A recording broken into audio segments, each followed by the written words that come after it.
un penchant pour Rochefort. Air France avait une devise commerciale intéressante. Faire du ciel le plus bel endroit de la terre. Faire du ciel le plus bel endroit de la terre. Moi, je trouve que ça devrait être la devise des enfants de Dieu. Pourtant, le ciel, on en entend beaucoup moins parler. Le ciel dont on va parler et dont l'Écriture nous parle. Alors, dans la Bible, il y a le ciel stratosphérique, mais le ciel, c'est avant tout là où Dieu réside, là où Dieu est présent. Et la Bible nous parle des nouveaux cieux et de la nouvelle terre.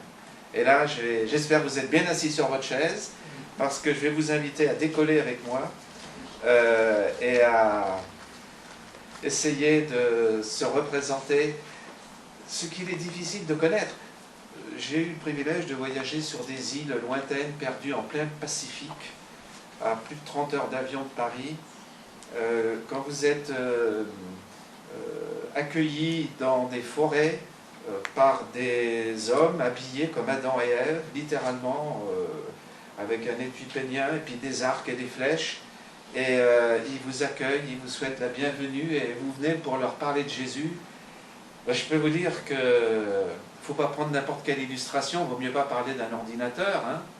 Mais ces gens, ils vivent dans des conditions qu'on ne peut pas imaginer. Il faut y aller pour voir. Et moi, j'ai vu des choses extraordinaires. Alors, vous savez, la Bible, quand elle nous parle du nouveau ciel et de la nouvelle terre, elle est obligée d'utiliser des images. Et on peut dire que l'Apocalypse, c'est un livre d'images qu'un enfant peut comprendre. Et de fait, nombre d'enfants raffolent de l'Apocalypse. Nous, on pense parfois que il ne faut pas avoir grand-chose à faire pour essayer d'élucider un tel mystère. Mais Dieu, quand il parle, ce n'est pas pour être incompris. Et Dieu n'est pas comme un ingénieur dans un laboratoire qui construit un labyrinthe et qui met des petites souris et puis qui se frotte les mains en disant « Allons, est-ce qu'elle va réussir à trouver la porte de sortie ?» Ben non. Quand Dieu parle, c'est pour être entendu et être reçu 5 sur 5. Et c'est de cela dont nous allons parler. On va prier. Père Céleste, merci pour ta parole qui est la vérité. Merci pour ces choses qui ont été écrites pour notre instruction. Notre prière, c'est que le Saint-Esprit qui les a inspirées puisse nous les expliquer en toute simplicité, renouvelle notre vision de toi, de ta grâce, et élargit notre champ de vision pour que personne ne ressorte de la même manière qu'il est entré. Merci pour ta grâce au nom de Jésus. Amen. Alors donc, on va survoler le texte de l'Apocalypse qui nous parle du nouveau ciel, de la nouvelle terre. Apocalypse chapitre 21. Ce sont les 2 derniers chapitres de l'Écriture. La Bible nous dit que Abraham, il attendait la cité au fondement inébranlable dont Dieu lui-même est l'architecte et le constructeur. En Hébreux 11, verset 10. Et tenez-vous bien, Abraham, il n'avait pas les 66 livres de la Bible que nous avons. Il ne bénéficiait pas du ministère du Saint-Esprit, comme vous et moi, dans la Nouvelle Alliance, nous pouvons en bénéficier. Et Abraham, l'homme de foi, il attendait la cité céleste qui a de solides fondations. Je ne sais pas quelle est votre plus grande aspiration. Alors bien sûr, après tout le confinement, les gens, on les voit comme des oiseaux qui sortent d'une cage. Dans notre petit village où on habite, au Gond, il y a une brocante. J'ai jamais vu autant de monde. On a mis 10 minutes à sortir de chez nous parce qu'il y avait des voitures garées de partout. Je me disais, mais misère, si tous ces gens ils venaient à l'église, vous vous rendez compte, hein? Bon.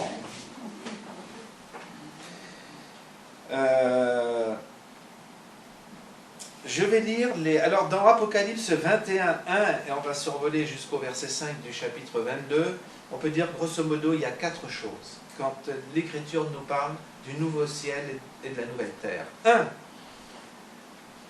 Le Seigneur va nous dire ce qui est nouveau, ce qui est inédit, qu'on n'a jamais vu quelque part. 2. Il va nous dire qu'est-ce qui manque. 3. Il va à l'aide de nombreuses images, il va évoquer ce nouveau ciel, cette nouvelle terre, pour qu'on se fasse une certaine idée. Et puis quatrièmement, il va nous dire qu'est-ce qui est central, qu'est-ce qui est essentiel dans le nouveau ciel, la nouvelle terre. Alors d'abord, on va lire Apocalypse 21, versets 1 à 8, ce qui est nouveau. Alors moi, je lis dans j'ai la version Bible du Semeur sous les yeux. Peut-être avez-vous une autre traduction, mais voilà. Donc dans l'Apocalypse, c'est la 7e et dernière vision, le nouveau ciel et la nouvelle terre. Apocalypse chapitre 21, verset 1er. Puis je vis un ciel nouveau et une terre nouvelle, car le premier ciel et la première terre avaient disparu, et la mer n'existait plus. Je vis la ville sainte, la nouvelle Jérusalem, descendre du ciel, d'auprès de Dieu, belle comme une mariée, qui s'est parée pour son époux. Et j'entendis une forte voix venant du trône, qui disait : Voici la tente de Dieu avec les hommes, il habitera avec eux, ils seront ses peuples, et lui, Dieu avec eux, sera leur Dieu. Verset 4, il essuiera toutes larmes de leurs yeux, la mort ne sera plus, il n'y aura plus ni deuil, ni plainte, ni souffrance, car ce qui était autrefois a définitivement disparu. Alors celui qui siège sur le trône déclara : Voici, je renouvelle toutes choses. Il ajouta : Écris que ces paroles sont vraies et entièrement dignes de confiance. Puis il me dit : C'en est fait, je suis l'alpha et l'oméga, le commencement et le but. À celui qui a soif, je donnerai, moi, à boire, gratuitement, à la source d'où coule l'eau de la vie.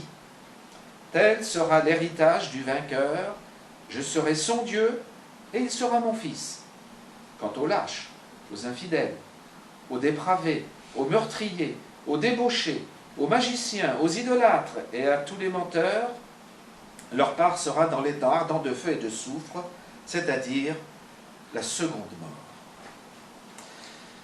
Alors, dans l'Ancien Testament, le thème de la nouveauté, on le trouve déjà. Ézéchiel parle d'un nouveau temple, dans les chapitres 40 à 47. Ézéchiel parle de l'homme nouveau qui aura un cœur nouveau et un esprit nouveau. Jérémie a parlé de la nouvelle alliance. Alors déjà, il est question du cantique nouveau, le cantique de Moïse. Dieu fait du nouveau, du neuf. Alors, il ne prend pas du vieux pour en faire du nouveau. En tout cas, il fait quelque chose qu'on n'a jamais vu, qui est complètement inédit. Alors, la nouvelle création, on peut dire, elle a trois dimensions. Première dimension de la nouvelle création, c'est la conversion, la régénération d'un pécheur qui était spirituellement mort, et Dieu le fait passer de la mort à la vie, des ténèbres à la lumière. Dieu enlève son cœur de pierre et lui donne un cœur de chair. Sous Moïse, la loi de Dieu était inscrite sur des tables de pierre. Dans la Nouvelle Alliance, Dieu inscrit sa loi dans le cœur des enfants de Dieu. C'est une nouvelle configuration. Ça, c'est la première dimension de la nouvelle création. Vous connaissez bien 2 Corinthiens 5, 17, où Paul dit « Si quelqu'un est en Christ, il est une nouvelle créature », on peut traduire aussi une nouvelle création. Et donc l'œuvre de nouvelle création, elle commence par la régénération, par la conversion, par la nouvelle naissance du pécheur. Dieu commence à faire des choses nouvelles. Deuxième dimension de la création nouvelle, on va dire, c'est quand Jésus va revenir, et il va nous donner un corps glorifié, transformé, qui ne subira plus, mesdames et même messieurs, l'outrage des ans, qui ne sera plus sujet à la maladie, etc., etc. Un corps transformé, un corps glorifié. Et le Nouveau Testament nous enseigne que quand Jésus reviendra, tous les enfants de Dieu, nés de nouveau, seront changés de gloire en gloire à son image, avec un corps qui ne sera plus sujet à la maladie. Ça, c'est la deuxième dimension. Et la troisième dimension, dans la nouvelle création, c'est le renouvellement du cosmos. Je vous le cite simplement dans Matthieu 19, verset 28. Dans Matthieu 19, verset 28, Jésus parle de la nouvelle naissance de l'environnement. Il dit que la terre va passer par une sorte de régénération, par une sorte de nouvelle naissance. Et dans le grec, le même mot qui est utilisé pour parler de la nouvelle naissance au niveau individuel. Eh bien, la terre va connaître cette nouvelle naissance. J'ouvre une petite parenthèse. Sachez que les théologiens ne sont pas tous évangéliques, ne sont pas tous d'accord là-dessus. Certains pensent que entre la création actuelle et la nouvelle terre, il y a une continuité. C'est-à-dire que sur la nouvelle terre, Dieu va expurger tout ce qui rappelle la première création suite à la chute et au péché, et ce sera un retour à l'Éden originel avec aucune trace, aucune séquelle du péché. Et donc certains théologiens pensent que entre la création actuelle et celle à venir, il y a une continuité. Tout comme, avant de connaître Jésus, alors il y a l'ancienne manière de vivre, puis il y a la nouvelle manière de vivre, mais c'est le même être qui vit. Il y a une transformation et une purification, on va dire. D'autres théologiens pensent qu'entre la création actuelle et la nouvelle création, il y a non pas une continuité, mais une rupture.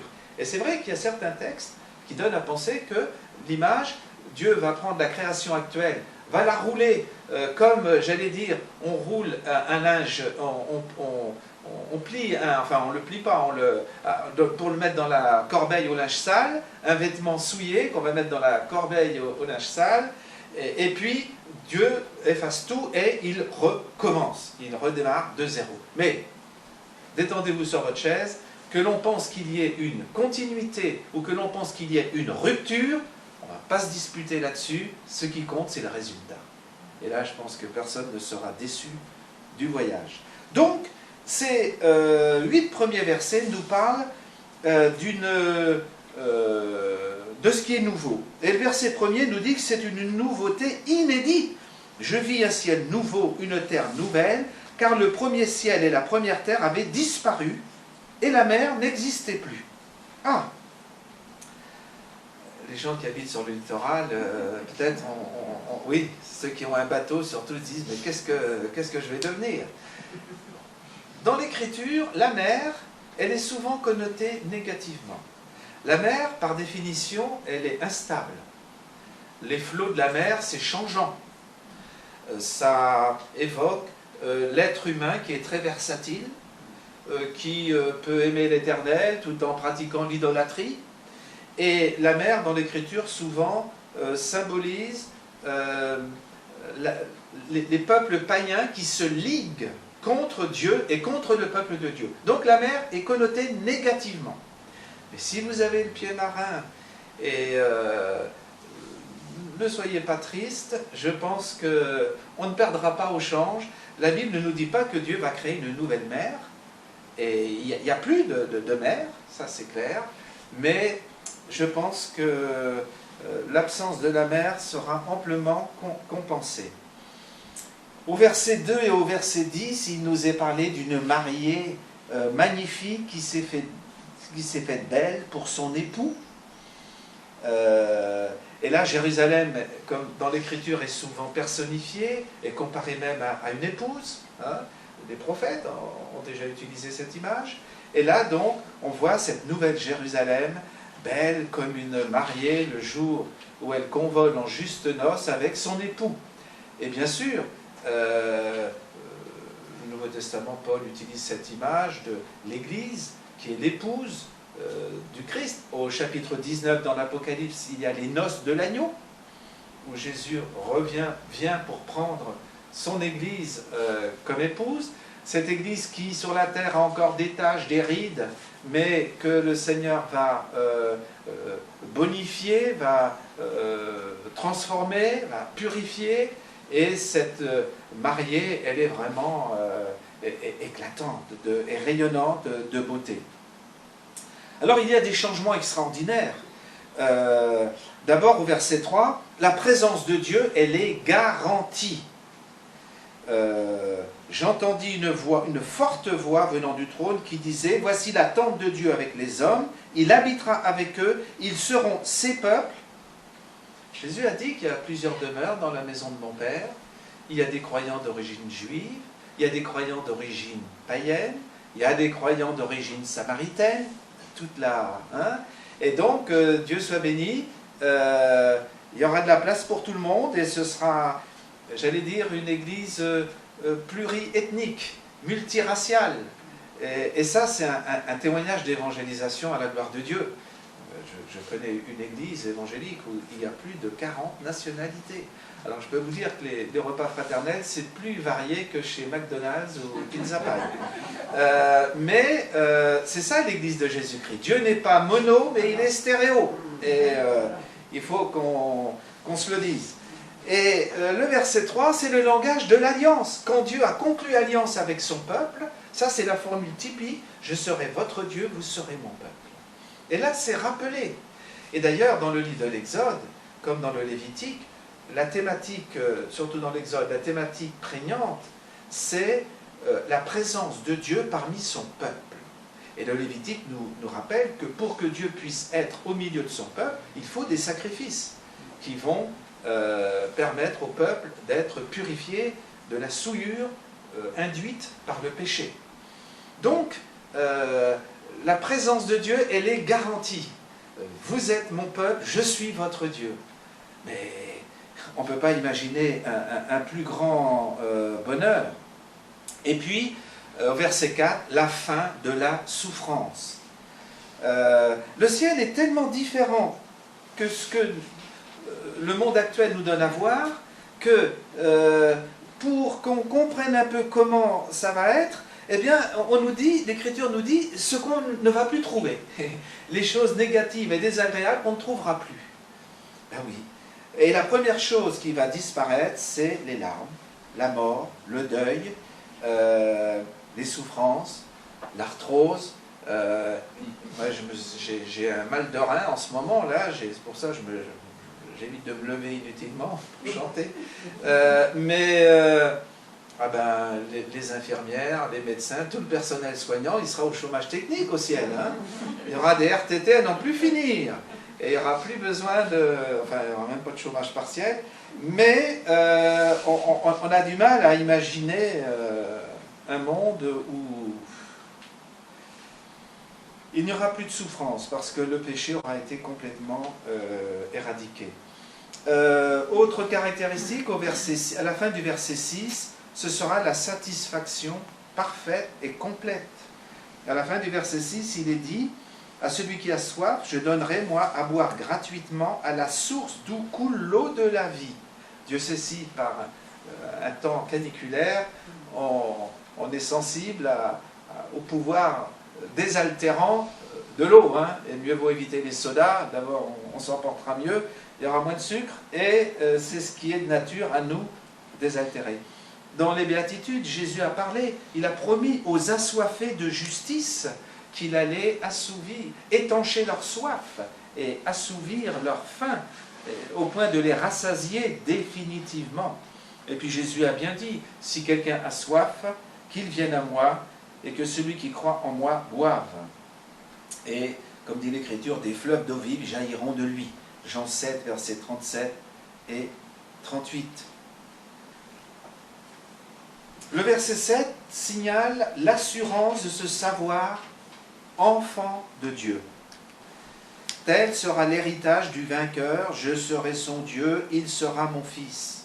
Vous voyez, l'assurance du salut, que par la grâce de Dieu, dont on peut déjà jouir ici-bas, et ce n'est pas de la présomption, c'est une grâce de Dieu, mais quel bonheur de se sentir conforté par l'assurance de se savoir enfant de Dieu. Et puis au verset 8, la mise hors d'état de nuire de tous les ennemis de Dieu.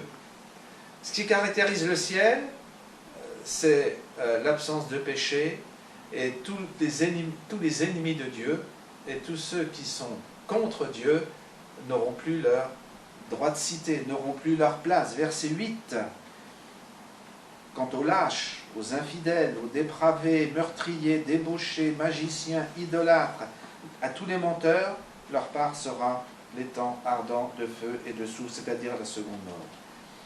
Bon, moi je n'ai pas de verset favori, mais j'avoue qu'il y a un verset dans l'Écriture qui me fait chaud au cœur quand je lis la Bible, c'est Apocalypse 20, verset 10. Parce que dans Apocalypse 20, verset 10, on lit que Dieu a jeté en enfer le diable, qui a rejoint ses acolytes, la bête et le faux prophète, et du diable, il n'en sera plus jamais question après Apocalypse chapitre 20, verset 10. Et moi, je pense que ça, c'est une très bonne nouvelle. Et Dieu soit béni. En tout cas, le ciel est un espace protégé dans lequel aucun pécheur dont les péchés n'auront pas été couverts par le sang de Jésus, ce que nous allons rappeler tout à l'heure, ne pourra accéder, ne pourra pénétrer. On peut dire que le mot de passe pour entrer au ciel, c'est le sang de Jésus. Et dans la présence de Dieu, aucun pécheur dont les péchés n'auront pas été couverts par le sang de Jésus ne pourra accéder. Et ça, c'est une bonne nouvelle. Mes amis, rien que cela, c'est une mise en bouche extraordinaire. Alors, dans les versets 9 à 21, l'auteur sacré, Jean, utilise des images pour nous aider à nous représenter, je ne sais pas, imaginez une destination lointaine au fin fond d'un archipel. Si on vous le décrit avec des mots, bon, c'est sûr, il faut venir pour se rendre compte. Et j'irais, on est un peu, imaginez la reine de Saba quand elle est venue à Jérusalem. Elle avait entendu parler de la sagesse de Salomon et de tout le faste de son règne. Mais quand elle est venue et qu'elle a vu de ses yeux, elle a dit, mais on ne m'en a pas raconté la moitié. Et quelque part, avec ces images, eh bien, ça nous met l'eau à la bouche. Et on doit se dire, mais vivement qu'on y soit pour qu'on puisse vraiment en profiter. Alors je lis à partir du verset 9, Apocalypse 21. Alors l'un des 7 anges qui tenait les 7 coupes pleines des 7 derniers fléaux vint me parler. Viens, me dit-il, je te montrerai la mariée, l'épouse de l'agneau. Il m'emmena en esprit sur une grande et haute montagne, d'où il me fit voir la ville sainte, Jérusalem, qui descendait du ciel d'auprès de Dieu. Elle rayonnait de la gloire divine. Son éclat rappelait celui d'une pierre très précieuse, celui d'un jaspe, d'une transparence cristalline. Elle était entourée d'une grande et haute muraille, percée de 12 portes gardées par 12 anges, et sur ces portes étaient gravés les noms des 12 tribus d'Israël. Les portes étaient orientées 3 vers l'est, 3 vers le nord, 3 vers le sud et 3 vers l'ouest. La muraille reposait sur 12 fondements qui portaient les noms des 12 apôtres de l'agneau. Mon interlocuteur tenait en guise de mesure un roseau d'or pour mesurer la ville, ses portes et sa muraille. La ville était bâtie en carré, sa longueur égale et sa largeur. L'ange mesura donc la ville avec son roseau et trouva 12 000 stades, sa longueur, sa largeur et sa hauteur étant d'égale dimension. Il mesura aussi la muraille, et il trouva 144 coudées, d'après la mesure humaine employée par l'ange. La muraille était construite en jaspe. La ville elle-même était d'or pur, transparent comme du cristal pur. Les fondements de la muraille de la ville étaient ornés de toutes sortes de pierres précieuses. Le premier de jaspe, le second de saphir, le troisième de chalcédoine, le quatrième d'émeraude, le cinquième de sardoine, le sixième de cornaline, le septième de chrysolite, le huitième de béryl, le neuvième de topaze, le 10e de chrysoprase, le 11e de turquoise et le 12e d'améthyste. Ben, tout ça, vous ne pourrez pas les acheter chez Lidl, hein. Vraiment, faut connaître la bonne bijouterie. Verset 21, les 12 portes étaient 12 perles. Chaque porte était faite d'une seule perle. L'avenue principale de la ville était d'or pur, transparent comme du cristal. Je ne vis aucun temple dans la ville. Son temple, c'est le Seigneur, le Dieu Tout-Puissant, ainsi que l'agneau. La ville n'a besoin ni du soleil, ni de la lune, pour l'éclairer, car la gloire de Dieu l'illumine. Et l'agneau, lui, tient lieu de lampe. Les nations marcheront à sa lumière et les rois de la terre viendront lui apporter leur gloire. Tout au long du jour, les portes de la ville resteront ouvertes, car il n'y aura plus de nuit. On y apportera tout ce qui fait la gloire et l'honneur des nations. Rien d'impur ne pourra y pénétrer. Nul homme qui se livre à des pratiques abominables et aux mensonges n'y entrera. Seuls y auront accès ceux qui sont inscrits dans le livre de vie de l'agneau. Waouh! Quelle évocation! Moi, ça me fait un peu penser à des peintures impressionnistes. Vous savez, c'est très évocateur, ça suggère beaucoup de choses. Une peinture impressionniste, il ne faut pas la regarder comme le nez collé sur la vitrine. Il faut prendre du recul et puis ça dégage un message. Et ça ne dit pas tout, et il n'y a pas qu'un seul message, et voilà, et voilà. Eh bien, qu'est-ce qui caractérise avant tout cette nouvelle Jérusalem? Eh bien, c'est la présence lumineuse et glorieuse de Dieu, dont la gloire irradie l'environnement tout entier. Et on peut dire que le ciel, c'est là où Dieu est présent. Alors, vous connaissez bien cette parole de Jésus, là où 2 ou 3 sont assemblés en mon nom, je suis au milieu d'eux. Quelque part, c'est le ciel sur la terre. Et entre parenthèses, l'église locale, ça devrait être un pied-à-terre du ciel. On devrait voir dans l'église locale, sur la terre, des signes visibles de ce à quoi on peut s'attendre dans le nouveau ciel et sur la nouvelle terre. Bon ben ça donne une autre image. Ce matin, notre frère nous a demandé, mais pour quelle raison est-ce qu'on est venu au culte ce matin? Bien sûr, c'est pour rencontrer Jésus, c'est pour entendre la voix de Dieu. Mais quelque part, un non-croyant qui vient parmi nous, il doit dire en ressortant, mais waouh, mais j'ai vu ça nulle part ailleurs, ni dans le club de boules du coin, ni dans le café du commerce. Je veux dire, Dieu est présent parmi eux, et ça, c'est une autre planète, ça donne envie de déménager quelque part. Hein. C'est ça qui... Alors, la ville, elle est entourée d'une grande et haute muraille, 12 portes gardées par 12 anges, et sur ces portes, les noms des 12 tribus d'Israël. Symboliquement, il y a tout le peuple de Dieu de l'Ancienne Alliance. Il est question des 12 apôtres. Il y a tout représentant du peuple de Dieu dans la Nouvelle Alliance. Et puis il y a tout le symbolisme des chiffres, 12 par 12. Et puis 144 000, c'est un chiffre pas à prendre au sens mathématique ou statistique, mais c'est représentatif d'un état complet du peuple de Dieu, et pas un ne manquera à l'appel. La muraille repose sur 12 fondements qui portaient les noms des 12 apôtres de l'agneau. Et puis, il y a cette image de toutes les pierres précieuses. Bon, sur la terre, une pierre précieuse, par définition, c'est ce qu'il y a de plus précieux. Hein, et les gens sont prêts à payer des fortunes. Et je rends grâce à Dieu de ce que ma femme ne me réclame pas des bijoux. Mais sur la terre, ma foi, bon, on peut aimer les bijoux, il ne faut pas les idolâtrer. Mais enfin, un bijou, ça représente, oui, quelque chose de précieux. Et l'Écriture utilise ces images pour nous dire que mais là, on est dans une autre dimension. Et alors, ce qui est fabuleux, c'est qu'il n'y a plus besoin de temple. Alors, dans l'Ancienne Alliance, il y a eu le tabernacle, c'était un temple ambulant. Ensuite, il y a eu le temple de Salomon, qui a été détruit, reconstruit, le temple de Jérusalem, détruit. Dans la Nouvelle Alliance, l'Écriture nous dit que votre corps est le temple du Saint-Esprit, le corps du membre du royaume, c'est l'église où Dieu habite. Et c'est une église qui va... c'est un peu la cinquième colonne, ça va se répandre dans le monde, comme le sel dans les aliments, ou la lumière qui va faire repousser, reculer les ténèbres. Dans l'Ancien Testament, le temple, ça marquait la séparation entre ce qui est profane, ce qui est touché par le péché, et ce qui est pur. Et vous le savez, dans le temple, il y avait le parvis des païens, où là un païen pouvait se présenter, mais il y avait une limite qu'un païen, sous peine de mort, ne devait pas franchir.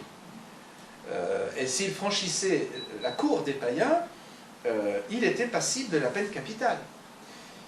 Il y avait l'espace où les Juifs pouvaient circuler, apporter leurs sacrifices, et puis il y avait le lieu saint, où seuls les sacrificateurs pouvaient pénétrer, et puis le lieu très saint, ou le Saint des Saints, où seul le souverain sacrificateur, et une fois par an, pouvait pénétrer pour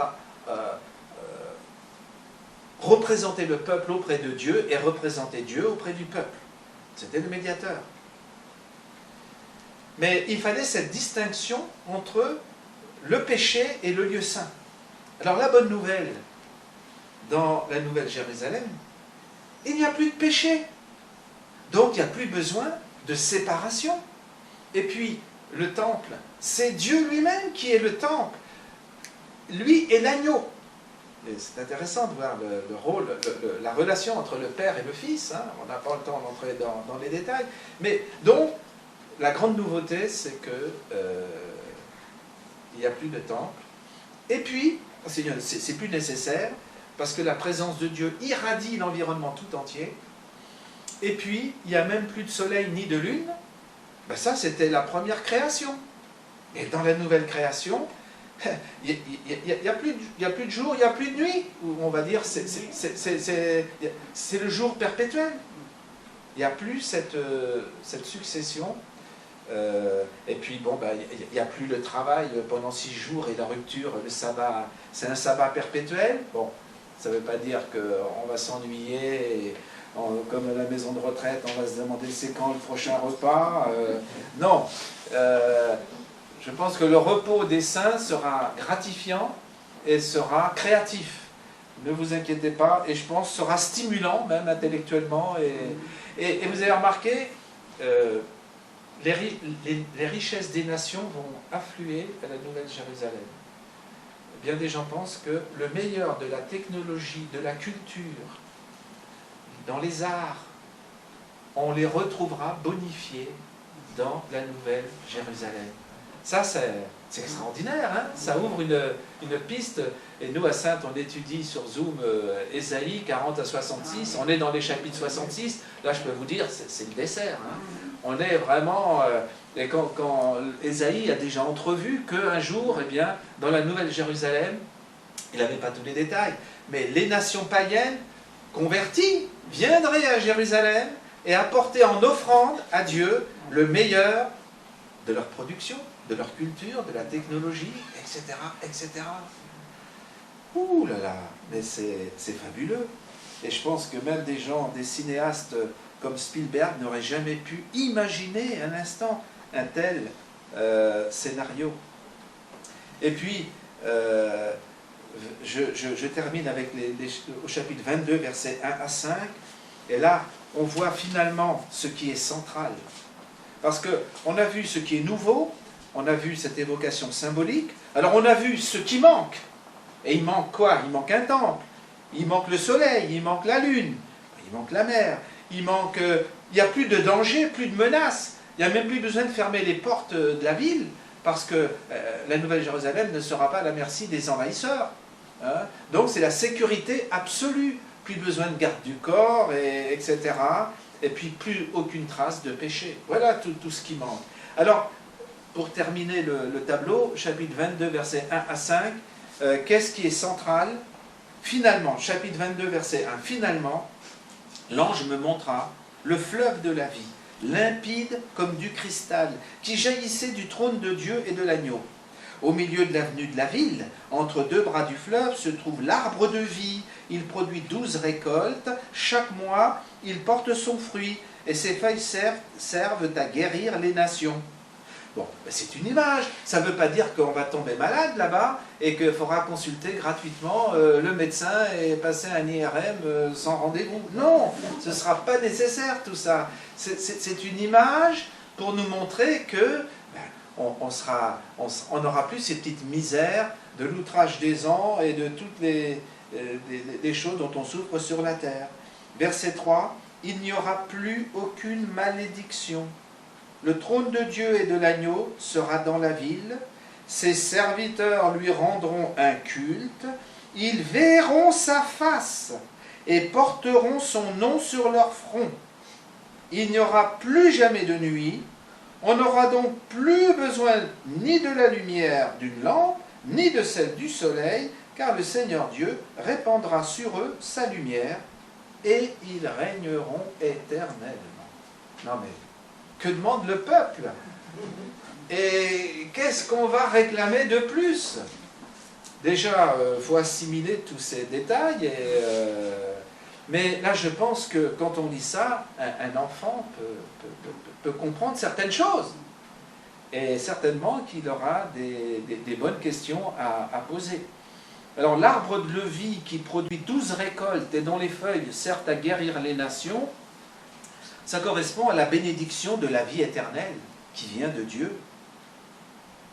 Et peut-être que des saints mangeront des feuilles de l'arbre de vie, surtout ceux qui aiment bien l'arboristerie et les huiles essentielles, comme ma femme, mais ce sera par plaisir et ce sera un retour au paradis perdu. Et en tout cas, plus aucune malédiction. Et le verset 4 dit qu'ils porteront son nom sur leur front en signe d'appartenance. On retrouve encore l'assurance du salut qui est réconfortant. Ils appartiennent à Dieu pour toujours, et puis ils rendront un culte à Dieu, et ils régneront éternellement. Bon, je ne pense pas que le culte qu'on va rendre à Dieu dans les nouveaux cieux de la nouvelle terre sera comparable au culte que l'on rend dans l'église locale. Et je sais que certaines personnes qui sont un peu fâchées avec la musique craignent fort que l'on soit condamné à rester assis sur des strapontins inconfortables de plus, où il faudra déchiffrer des gammes à longueur de journée, et alors qu'ils préféraient faire un match de foot. Non, non, ça ne devrait pas être une crainte. Je pense que personne ne regrettera, excusez-moi de le dire, Rochefort, et je crois qu'on sera dans la reconnaissance et personne ne pourra dire « c'était quand même mieux avant ». Ben, en terminant, la question qu'on peut se poser, si on croit que tout ça c'est vrai, concrètement, pratiquement, qu'est-ce que ça doit, en quoi ça doit affecter ma manière de vivre aujourd'hui, le 13 juin 2021, ici-bas. On a dit tout à l'heure qu'Abraham, il attendait la cité céleste qui a de solides fondations. Et encore une fois, lui, il n'avait pas tous les détails que nous, on a. On est gâtés, hein. Ben, on est d'autant plus responsable. Ce qui est nouveau, dans le nouveau ciel, la nouvelle terre, plus de péché, plus de mer, la présence de Dieu, plus de larmes, des images époustouflantes, à couper le souffle. Et moi je pense que quand on y sera, on dira comme la reine de Saba, quand elle a vu tout le faste et le luxe du règne de Salomon, on m'en a pas raconté la moitié du quart, et vous me direz, non mais Dany, à Rochefort, le 13 juin, non mais ce que tu nous as raconté là, non, non mais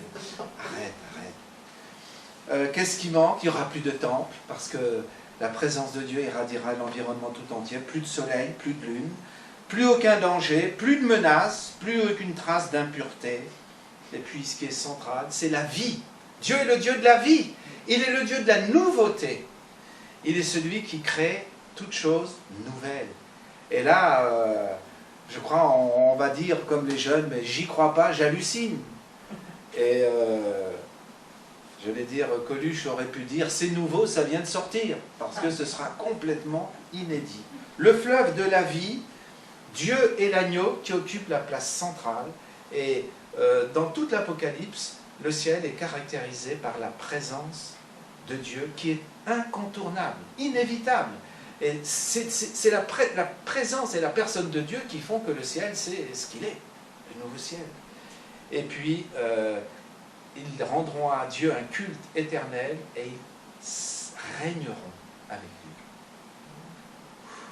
Alors, je crois qu'on va prendre le repas de la scène. Eh bien, quelque part, ce repas, cette commémoration, ça signale aussi quelque chose qui est à venir. Ça exprime une attente. Et comme l'épouse le dit dans le livre de l'Apocalypse, Amen, viens Seigneur Jésus, viens. On va prier.